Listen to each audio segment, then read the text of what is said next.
क्या नाम है जी आपका? मेरा वर्तमान जो नाम है राजेश मदनलाल भावसार। और इसके पहले मुझे रस सिद्ध योगीराज राजेश अद्वैत इस नाम से लोग जानते थे।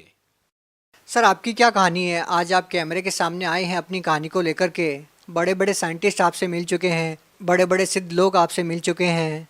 लाखों की तादाद में अभी भी जो आज के जो साधु संत जिनको लोग मानते हैं, आज के जो साधु संत हैं, वो आपसे मुखातिब होने के लिए, मिलने के लिए आतुर रहते हैं। सर आपकी क्या कहानी है, क्या बताना चाहेंगे आप? मैं लोगों को ये बताना चाहता हूँ, मेरे पास जो कई प्रकार की सिद्धियाँ थी। इससे पहले मैंने एक किताब लिखी है, देह सिद्धि, स्वर्ण सिद्धि और रस सिद्धि नाम की किताब लिखी है मैंने। क्या सर आप इसको कैमरे में दिखा सकते हैं? ये मेरी किताब है, देह सिद्धि, स्वर्ण सिद्धि और रस सिद्धि नाम की जो किताब है, इसको मैंने लिखी है। और ये मेरा आखिरी में ये फोटो भी है। इसको ये जगत विख्यात रस सिद्ध योगीराज राजेश अद्वैत ये नाम से लोग मुझे पहचानते थे। इसके आप ये फोटो देख सकते हैं। इसके पहले मेरी किस प्रकार की दाढ़ी थी। लोग मुझे मेरे चरण स्पर्श करके, ये पंडित लोग मेरे से आज जो लेके जाते थे वो मैं रहस्य आपके सामने खोल रहा हूँ। आप एक देख सकते हैं कि ये जो मेरे हाथ में जो चीज़ है, ये संसार की अत्यंत दुर्लभ वस्तु मानी जाती थी। इसको शास्त्रों में और पुराणों में कहा है कि मृदुहा कोटि गुणम फल प्राप्ति स्वर्णलिंगा, स्वर्णात् कोटि गुणम फल प्राप्ति बाणलिंगा, बाणात् कोटि गुणम फल प्राप्ति नर्मदेश्वर लिंगा और नर्मदेश्वरात् कोटि गुणम फल प्राप्ति पारदेश्वर लिंगा। इसके आगे ये भी कहा है कि रसात परतरम लिंग न भूतो न भविष्यति। इसका तात्पर्य ये कि सारा संसार आज जो शिवलिंग की पूजा कर रहा है, जिसको ये बताया जाता है कि मिट्टी से जो बना शिवलिंग होता है उससे करोड़ों गुना पुण्य फल प्राप्ति सोने के शिवलिंग के पूजन से प्राप्त होती है। इस श्लोक का अर्थ बता रहा हूँ मैं आपको। और सोने से करोड़ों गुना पुण्य फल प्राप्ति, जो दूसरे ग्रह से जो उल्का आती है उसका जो पत्थर, उस पत्थर से जो लिंग बनाया जाता है उससे करोड़ों गुना पुण्य फल प्राप्ति होती है। और उससे भी करोड़ों गुना पुण्य फल प्राप्ति जो नर्मदा नदी में निसर्गता तैयार हुआ मिलता है उससे प्राप्ति होती है। और उससे भी करोड़ों गुना पुण्य फल प्राप्ति ये जो पारे से बना हुआ संसार का सत्यंत अत्यंत दुर्लभ पारद शिवलिंग, ये जो आपको दिखा रहा इससे प्राप्त होती। इसको कहा है शास्त्रों में कि रसात परतरम लिंग न भूतो न भविष्यति। ये पारे का शिवलिंग है, आप देख सकते हैं। सर इसकी महत्वता क्या है? आपने जो ये बनाया है शिवलिंग, सर इसकी महत्वता क्या है? पारा मतलब कौन सी धातु है, मतलब क्या है इसकी कहानी? सर मैं आपको दिखाता हूँ पारा, एक मिनट में। ये जो आप देख रहे हैं सर, कि ये जो है ना, ये इसको मर्क्यूरी बोला जाता है और ये हाथ में नहीं उठाया जाता है। इसको जो है भगवान शिव का वीर्य कहा है। ये जो देख रहे हैं आप, ये जो बिजली के समान तेजस्वी अत्यंत दैदीप्यमान जो पदार्थ देख रहे हैं, इसको भगवान शिव का वीर्य बताया है। और ये संसार का अत्यंत दुर्लभ वस्तु और पूर्ण पूर्ण पृथ्वी तल पर एक जीवित धातु माना जाता है इसको। और वैज्ञानिक दृष्टिकोण से भी इसको अलाइव मेटल कहा गया है। इसमें सभी धातुओं को समाने की क्षमता है इसमें। और इससे बना ये शिवलिंग है जो आज संसार का अत्यंत दुर्लभ माना जाता है। मगर जिस दिन से मैंने संत रामपाल जी महाराज की किताब पढ़ी, उसमें दिया है कि अंध श्रद्धा भक्ति खतरा ये जान, ये जो किताब पढ़ी उसमें पारस या अनेक शिवलिंग के बारे में जो बताया है, कि मैं भी इस प्रकार का पहले जानता था कि ये ब्रह्मा और माया का मिलन है, इस प्रकार मैं समझता था। यानी हम लोग पूजा किस चीज़ की कर रहे हैं और क्या चीज़ की पूजा करना चाहिए, इस प्रकार का ज्ञान संत रामपाल जी महाराज की किताब पढ़ने से मिला। और मैं इसको इसके माध्यम से अमर बनने की ख्वाहिश लेके बैठा था कि मैं अमर बन जाऊं, क्योंकि ये विज्ञान में आगे चल के इस प्रकार का भी समावेश किया गया है कि इससे व्यक्ति अमर बनता है। मगर ये बात तब मुझे गलत लगी कि मुझे ही डायबिटीज़ हो गया और मैं मलाई, घी, चावल ये खाने में असमर्थ था। तब मुझे आहत निकली मेरे अंदर से कि हे परमात्मा, तुम जहाँ भी कहीं बैठे हो तो मेरे अंदर की आवाज़ सुनो आप। सर ये जो पदार्थ आपके पास है, सर इस पदार्थ से तो कोई भी शिवलिंग बना सकता है, इसमें बड़ी बात क्या है? नहीं सर, ये इसको जो है ना, ये आम व्यक्ति नहीं बना सकता। इस प्रकार का और भी एक मैं शिवलिंग बनाया करता था जिसको भूखा पारसमणि कहा जाता है। नहीं, जो आपके पास ये जो पदार्थ है, ये जो लिक्विड पदार्थ है, इसको गर्म करके या ठंडा करके या किसी क्रिया के द्वारा इसको ठोस नहीं बनाया जा सकता। नहीं सर, ये जो है इसको 662 डिग्री पर आप हीट देंगे तो ये इवापोरेट हो जाता है, कपूर के जैसा उड़ जाता है। इसको गर्म करने से भी आप बांध नहीं सकते।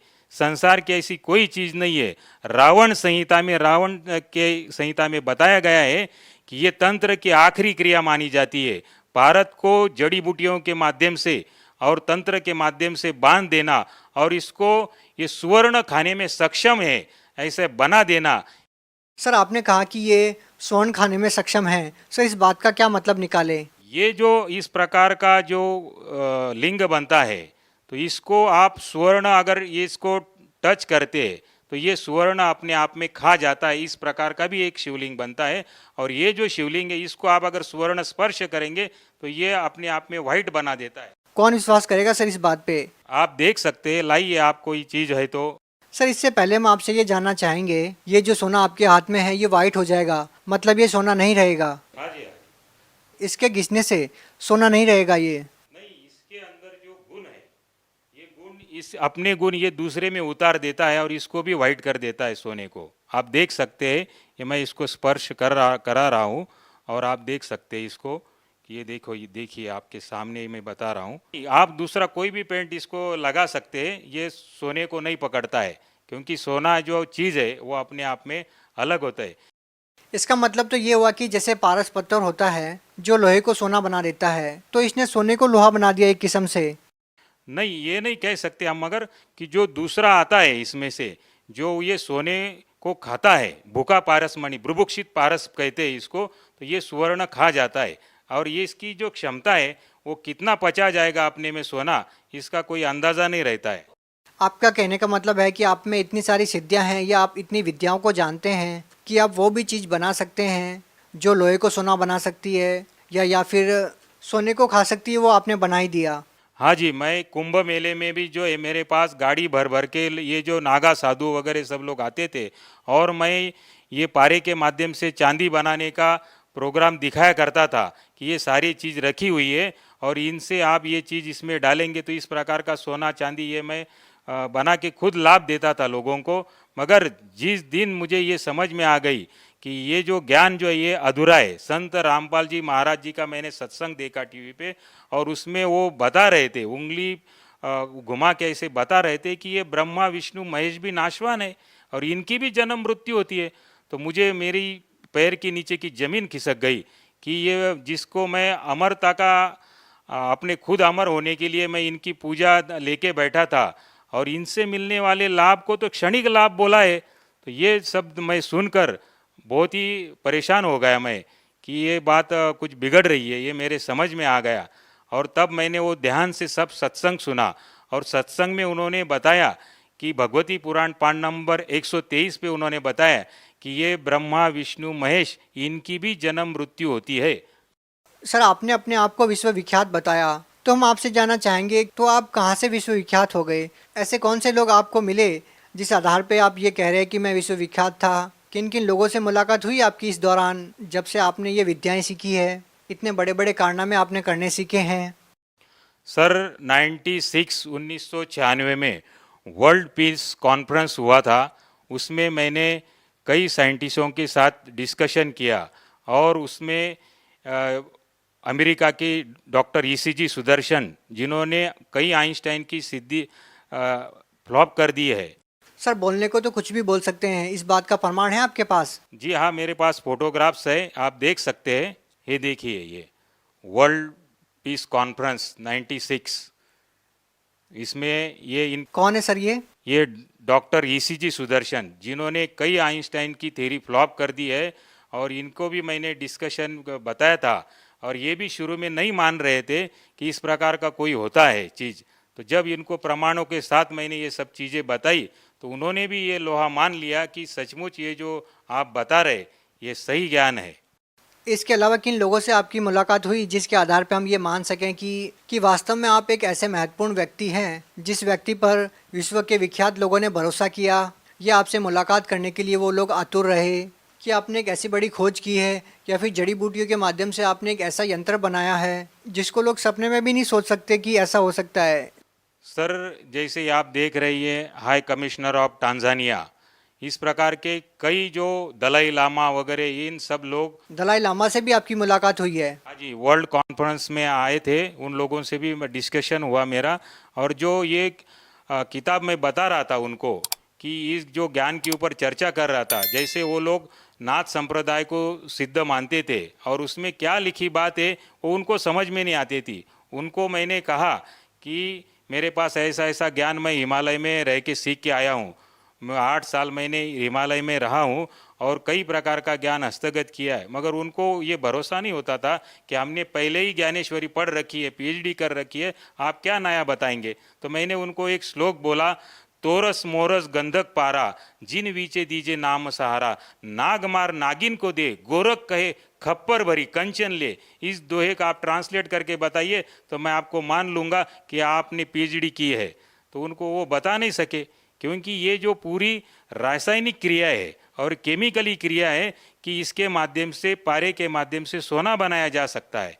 शॉर्टकट में इसके सारे रहस्यों को जब मैंने खोला तब उनकी बात समझ में आई, क्योंकि आखिरी में स्पष्ट रूप से कहा है कि गोरख कहे खप्पर भरी कंचन लीजिए। कंचन में स्वर्ण, जो मटके का आधा भाग होता है उसको खप्पर बोलते हैं।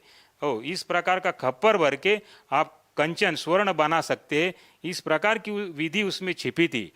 मगर इतना होने के बावजूद, ये सब होने के बावजूद भी मैं आपको बता रहा हूँ, समाज को बता रहा हूँ कि इस प्रकार के जो हम लोग शिवलिंग के ऊपर आश्रित हो गए, तो ये अपने आप में ये यूजलेस और इसका कोई मूल्य नहीं है अपने जीवन में, ये आप समझ लीजिए।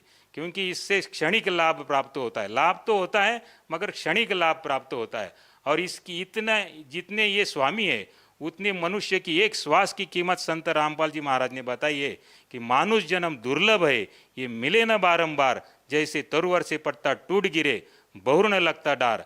जब ये अपनी कीमत मुझे समझ में आ गई तो मैंने इस यूजलेस इन सब चीज़ों को मैंने छोड़ दिया। आज भी मेरे से लोग संपर्क करते हैं और जब मैं इनके बारे में चर्चा करता हूँ तो लोगों की इच्छा होती है सीखने के लिए।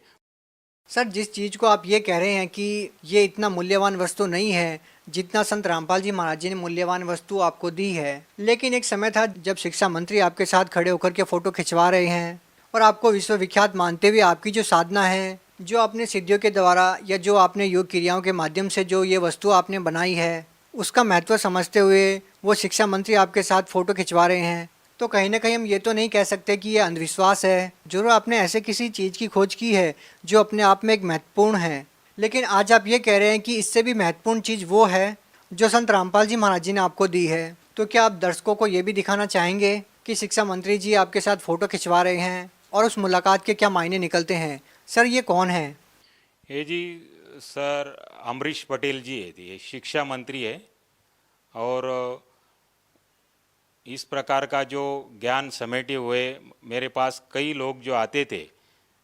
सर देखिए, ये तो शिक्षा मंत्री है, लोगों तक शिक्षा पहुंचाने का कार्यभार इनके ऊपर है, ये भी आपके साथ खड़े हैं, तो कहीं ना कहीं ये तो मान सकते हैं हम कि ये अंधविश्वास तो है नहीं, ना ही हम ये कह सकते हैं कि ये आम समाज के लिए यूजलेस चीज़ है।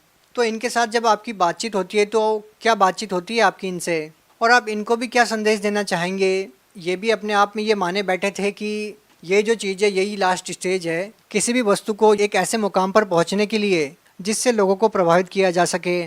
सर, मुझे परमात्मा चाहिए था और इन सब चीज़ों से परमात्मा प्राप्त नहीं हो सकता है, ये मेरे ध्यान में बात आ गई।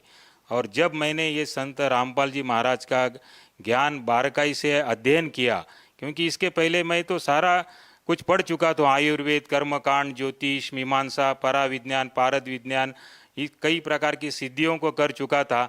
ये सब करने के बावजूद मुझे ये तो ज्ञान हो गया था कि संत कौन है, क्योंकि बाकी सारी संत तो जो धन के लालची होते हैं, और मैं इस प्रकार की सिद्धियां उनके सामने दिखाता था तो वो कुछ भी देने के लिए और समर्पित करने के लिए तैयार हो जाते थे। इवन ब्राह्मण लोग भी मेरे पैर छू के वो मेरे से शिवलिंग 1100 रुपये का शिवलिंग आगे 11,000 में बेचते थे। तो इस प्रकार का वो सब लोग करते थे। और ये ज्ञान मुझे प्राप्त होने पर संत रामपाल जी महाराज का जो अद्भुत ज्ञान है, अलौकिक ज्ञान है, इसके आगे कोई नहीं। क्योंकि शास्त्रों में एक वाक्य लिखा है कि गुरु बिन वेद पढ़े जो प्राणी, समझे ना सार रहे अज्ञानी। अगर ये लाइन किसी पे सूट होती है तो केवल वो संत रामपाल जी महाराज है, और इनसे बड़ा कोई गुरु नहीं है। क्योंकि मैंने सत्संगों में इनकी जो टीवी के ऊपर जो बात देखी, इनमें जो दमखम है वो किसी गुरु में नहीं है। सर हम आपसे ये प्रश्न भी नहीं पूछ सकते कि संत रामपाल जी महाराज जी से नाम दीक्षा लेने के बाद आपको लाभ क्या मिले, क्योंकि जिन लाभों को लेकर के हम धर्मगुरुओं के पास जाते हैं, कहने का मतलब है कि धन प्राप्ति के लिए तो आप लोहे को सोना बना सकते हैं, सोने को लोहा बना सकते हैं, यहाँ तक कि आप सोने को भस्म कर सकते हैं। इतनी सारी चीज़ें आपके पास है, इतनी सारी विद्याओं को आप जानते हैं, तो हम ये तो नहीं कह सकते कि किसी लोभ में या धन प्राप्ति के लिए आप संत रामपाल जी महाराज जी से जुड़े हैं। तो सर आप संत रामपाल जी महाराज जी से जुड़े क्यों हैं? क्योंकि धन की कोई कमी आपके पास नहीं, क्योंकि आपके पास विद्या एक ऐसी है कि लाखों की तादाद में आज भी धर्मगुरु आपसे मिलने के लिए आतुर हैं कि आप उनको ये सिद्धि सिखा दें, वो भी इस सिद्धि के द्वारा धन प्राप्ति कर सकें। तो सर फिर आप क्या कहना चाहेंगे, संत रामपाल जी महाराज जी से जुड़ने के पीछे का क्या कारण है? संत रामपाल जी महाराज का जब मैंने बारकाई से अध्ययन किया तो ये पूरे शास्त्रों के अनुसार सब चीज़ बताते हैं, जो हमें पहले समझ में नहीं आती थी। क्यों इन्होंने वो बारकाई से सब बताया है कि गीता अध्याय 7 उसमें 12 से 15 में बताया उन्होंने कि रजोगुण ब्रह्मा जी, सतुगुण विष्णु जी, तमोगुण शिव जी, इनसे मिलने वाले क्षणिक लाभ के ऊपर जो मनुष्य प्राणी इन पे आश्रित है वो मूढ़ है, वो मूर्ख है, वो मनुष्यों में नीच है, और वो राक्षस तत्व का जान। इस प्रकार की जो इस गालियाँ ही समझो, ये मेरे को अपने आप में बहुत लग गई, और जिसको ये लग जाती है तो वो अपने आप में ये बदल जाता है। तो ये सचमुच मैंने ये सब देखा और मुझे सच में दिखाई दिया कि हम भी पूजन किसका करते हैं, एक योनि और लिंग का, ये कोई बात है? तो ये यूजलेस और बकवास मानी जाती है ये। सर हम वर्तमान की स्थितियों को देखते हैं तो लाखों की तादाद में लोग कावड़ को लेकर आते हैं और करोड़ों की तादाद में शिव भक्ति की जाती है, भारत देश में ही नहीं पूरे वर्ल्ड में। और वो लोग जब कावड़ लेकर आते हैं, गंगा जल लेकर आते हैं और शिवलिंग पर चढ़ाते हैं, लेकिन आप ये कह रहे हैं कि एक ऐसी पवित्र वस्तु से आपने शिव के वीर्य से एक ऐसी वस्तु का निर्माण किया जिसको आपने बताया कि रावण क्रिया योग में उसको सबसे श्रेष्ठ माना गया है, और आप उसको भी ये कह रहे हैं कि ये यूजलेस है। तो आप उन शिव भक्तों को क्या संदेश देना चाहेंगे इसके बारे में? मैं शिव भक्तों को ये बता रहा हूँ कि इसमें ये भी कहा है, लिंग सहस्र यत् फलम सम्य गर्जनात् तत्फलम कोटि गुणितम रस लिंगार्चनात् भवेत् ब्रह्म हत्या सहस्राणी च गो हत्या शतानी च तत्क्षण द्विलयांति रस लिंगस्य समर्पित।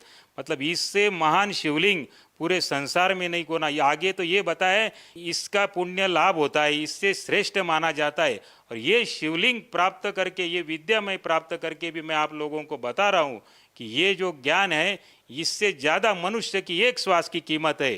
कि कहता हूँ कहीं जात हूँ, कहूँ बजा कर ढोल, श्वास जो खाली जात है ये 3 लोक का मोल। और ये ब्रह्मा विष्णु महेश भी ये 3 लोक के अधिपति है, स्वर्ग पृथ्वी और पाताल के अधिपति है। आप समझो आप किस चीज़ की पूजन कर रहे।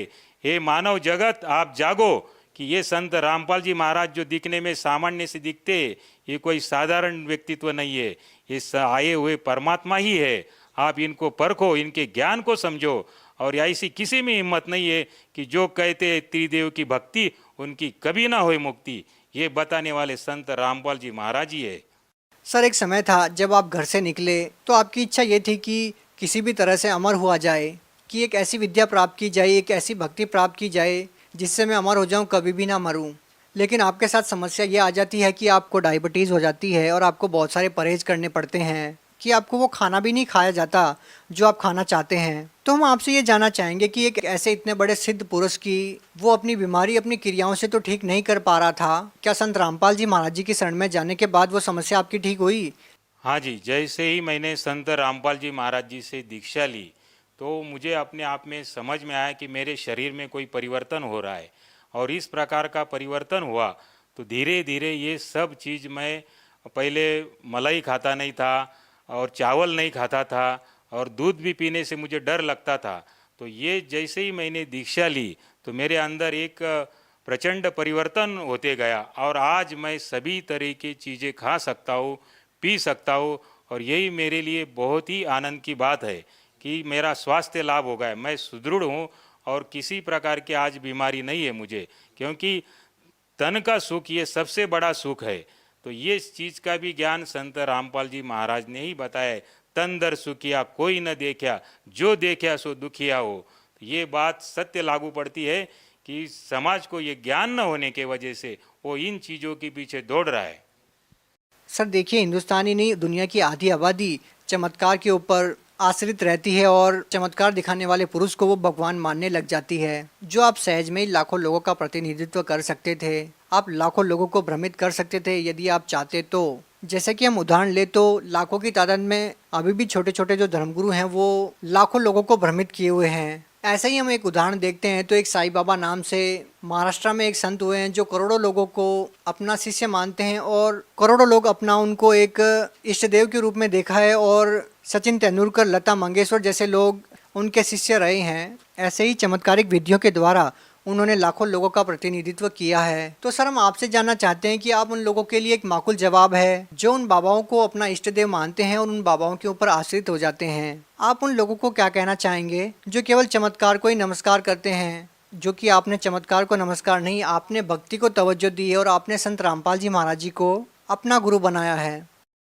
सर, संत रामपाल जी महाराज में जो बात है वो आज तक किसी धर्मगुरु ने ये बात दिखाई नहीं, क्योंकि उन्होंने जो भी बात बताई है पूरा भगवत गीता के अनुसार, वेद शास्त्रों के अनुसार, उसमें उन्होंने ये बताया कि कबीर देव ये भगवान है, ये सोम प्रभु है, अमर परमात्मा है।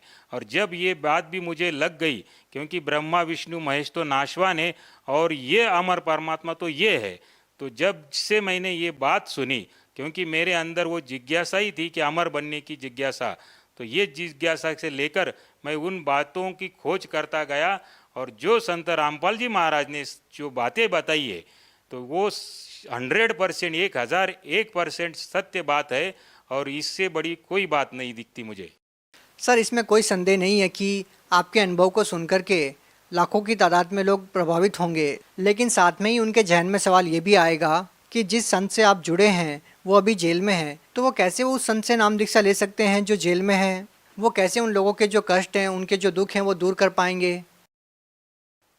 इसमें संत रामपाल जी महाराज ने पूरे वर्ल्ड में हर डिस्ट्रिक्ट में उनके सेंटर है, जो नीचे जो पीली पट्टी आती है। सर सेंटर है वो ठीक है, लेकिन लोगों को ये विश्वास ही नहीं हो पाएगा कि जो संत खुद जेल में है वो दूसरे लोगों को राहत कैसे दे पाएंगे?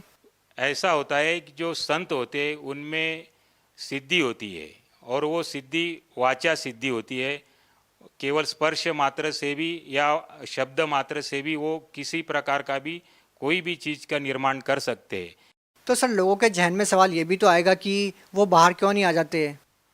ये एक तरीका होता है कि किस प्रकार क्या चीज़ करनी है वो संत ही समझ सकते हैं। बाहर आने का मतलब ये तो नहीं कि वो कुछ कार्य नहीं कर रहे, वो वहाँ बैठे बैठे ही सब कार्य कर सकते हैं। और तत्व ज्ञान के हिसाब से या दिव्य दृष्टि से अगर हम देखा जाए तो ये जिस ब्रह्मांड में हम लोग रह रहे, तो ये ब्रह्मांड ही हम त्रिगुणमयी माया से बंधा हुआ है और सभी हम लोग जेल में हैं और इस जेल से ही छुटवाने के लिए वो आए हैं। तो जो एक दृष्टि से अगर देखा जाएगा कि इनको जेल में रहते हुए भी जो आस्था इन पे बना लेगा और समझ लेगा, तो वो बूमरैंग करके वो चीज़ आती है तुम्हारे ऊपर और उस बूमरैंग के हिसाब से यहाँ से छूटने के लिए तुम्हें भी मदद मिलती है। सर आपने स्वर्ण भस्म यंत्र का निर्माण किया, आपने क्या आपने इसके अलावा भी कोई ऐसा यंत्र बनाया अपनी सिद्धियों के द्वारा, जो आपकी विद्या थी उनके द्वारा? हाँ जी सर, ये जो आज देख रहे पूरा सभी गुरु इस यंत्र के ऊपर अपना महत्व जमा लेते हैं।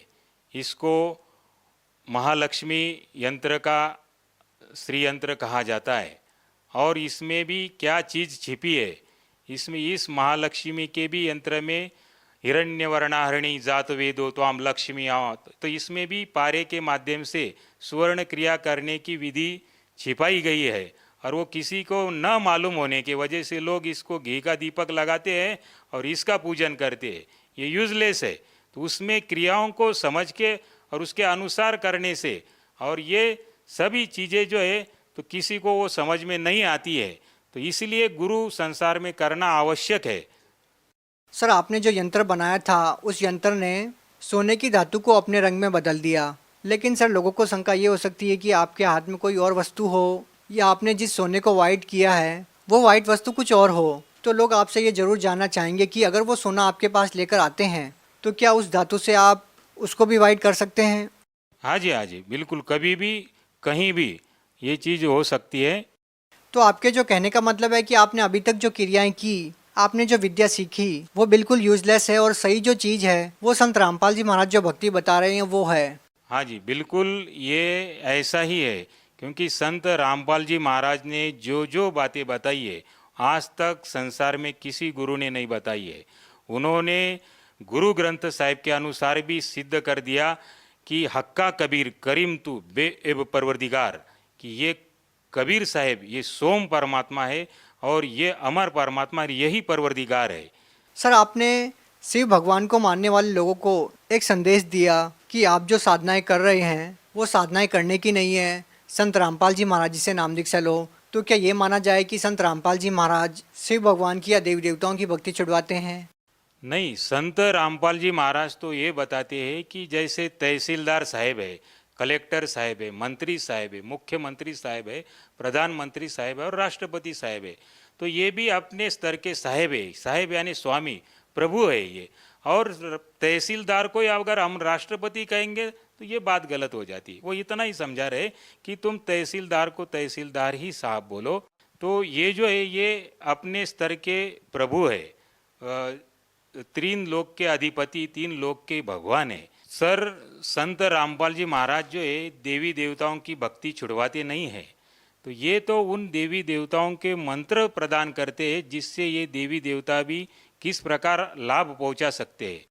लेकिन सर लोग मंत्र तो कर रहे हैं ना, ओम नमः शिवाय वगैरह भक्ति तो कर ही रहे हैं। तो ये जो है ये मंत्र शास्त्र प्रमाणित नहीं है। संत रामपाल जी महाराज भगवत गीता खोल के बताते हैं कि उसमें तो केवल बताया मुझ माम ब्रह्म का केवल ओम एकाक्षरीति मंत्रम, उसमें बताया कि वो बताते हैं कि संत रामपाल जी महाराज बताते हैं कि ओम मंत्र इसमें बताया, फिर ओम नमः शिवाय कहाँ बताया है।